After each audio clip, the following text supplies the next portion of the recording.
thank you very much, everyone, for coming here. This is quite unexpected.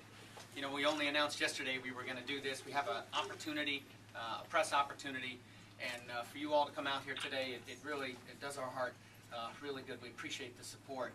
And what we're here to talk about is, in just a few moments, matter of fact, not far from here, Scott Murphy is going to announce that he is running for re-election.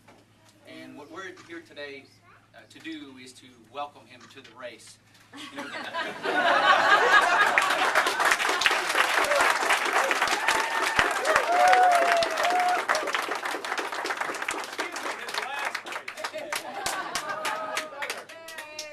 You know, I don't need to tell you, times are tough.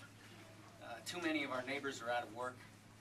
Congress continues to spend at a rate that threatens to bankrupt our country. And you know, our country, this exceptional nation, we've been in tough times before. You think about Valley Forge, you think of the Depression, the early days of World War II, and we know we can get through this. With the right choices, our best days are still in front of us.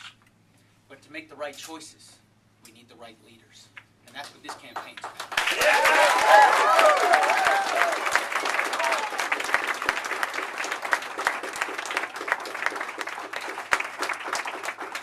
Our overarching aim is to renew the Republic and to restore American greatness. And we have three broad goals: to grow the private sector economy to create jobs, to balance the budget by reducing federal spending, and to protect our freedoms from threats from abroad and from encroachment from here at home. Our policy proposals, our plan, simply, is for targeted tax and regulatory relief, to repeal and replace that health care bill with a new one that's based on the fundamental principles of competition, transparency, and tort reform, and to reduce the size of the federal bureaucracy and to cut spending. That's our plan. And you know, how did we arrive at that plan? Well, very simply, we listened very carefully to small business owners and their employees, and to retirees. And whether it be manufacturers, contractors, builders, doctors, or farmers, you know, their message is very clear to us. And that is, we know that they have the know-how, the knowledge, and they've got the work ethic. Their issue is profitability. And they're being strangled right now by too much taxation and regulation, and we need to remove the impediments to growth. Our plan, that's right.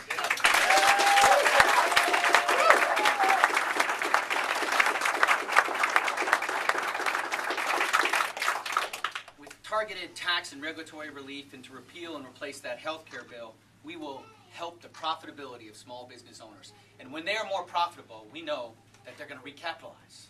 They'll buy new equipment. And they'll also expand, and they'll hire new workers. And with middle-class tax relief, we'll have a true stimulus for our economy. And you put those two things together, when you put the more bottom line for our small business owner with more in the pocket for ordinary Americans, and that is what's going to grow our economy.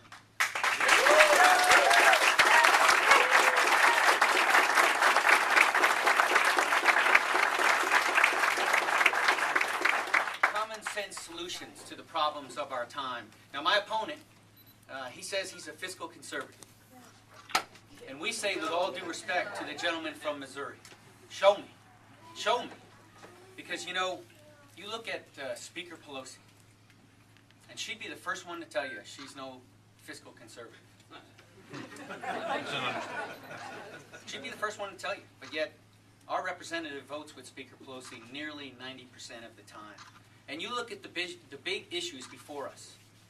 In the year that Mr. Murphy has been in the Congress, the health care bill that was recently passed, that we believe we're going to see higher premiums, more taxes, more regulation, and continuing growth of big government. That's not fiscal conservative legislation. And then you look at cap and trade, based on this elitist theory that if you put a cap, if you tax carbon emissions, that you'll drive down demand. Well, what happens when you're a farmer or you're a manufacturer and you have inelastic demand? What are your choices? Are you just going to stop farming? And of course you're not. And as Kevin Bowman, who owns an apple orchard not far from here, said, you know, his problem is he just hasn't found a solar-powered tractor yet. So,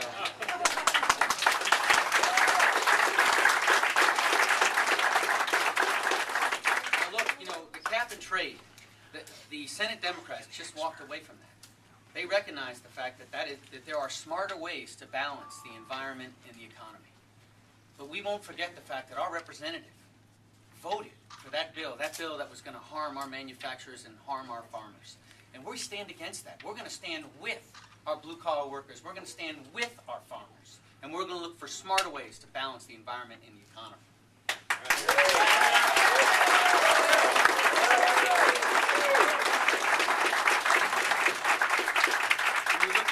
And you look at card check. This is a piece of legislation that would deny a private ballot to workers on whether or not to unionize. And our representative co-sponsored that in his earliest days in the United States Congress. We opposed that legislation. And that Mr. Murphy, was full-throated in his support for the stimulus. You know, the Glens Falls Post-Star recently did a story on this. And it found that at the Saratoga Springs zip code, $19 million worth of stimulus money. It created 18 jobs. Oh my God. We're not going to grow the economy from Washington, D.C. We're going to grow this economy by removing the impediments to growth and listening to our small business owners.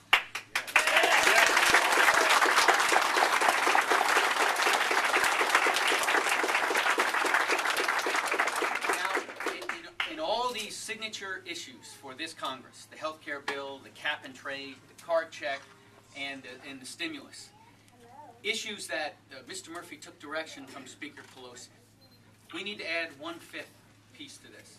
And this is one that goes beyond any kind of direction from Speaker Pelosi. It has to do with his own decision on how much money he was going to spend promoting himself and his campaign.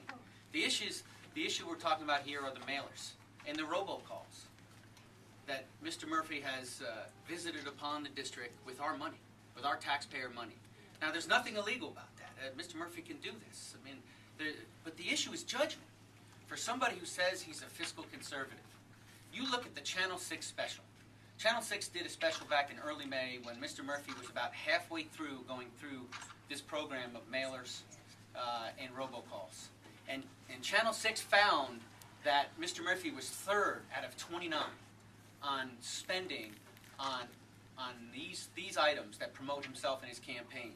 Now, in comparison, look at Maurice Hinchy, who also represents a district here in New York. He didn't spend a single dime on mailers and robocalls, but yet Mr. Murphy, according to the Channel 6 special, spent nearly a $250,000. I call on Mr. Murphy today in the interest of transparency and openness, which he has consistently professed. How much did you spend of our money? Knowing that the Channel 6 special was about halfway through that effort, how much did you spend of our money to promote yourself and your campaign? Our voters have a right to know. And so, and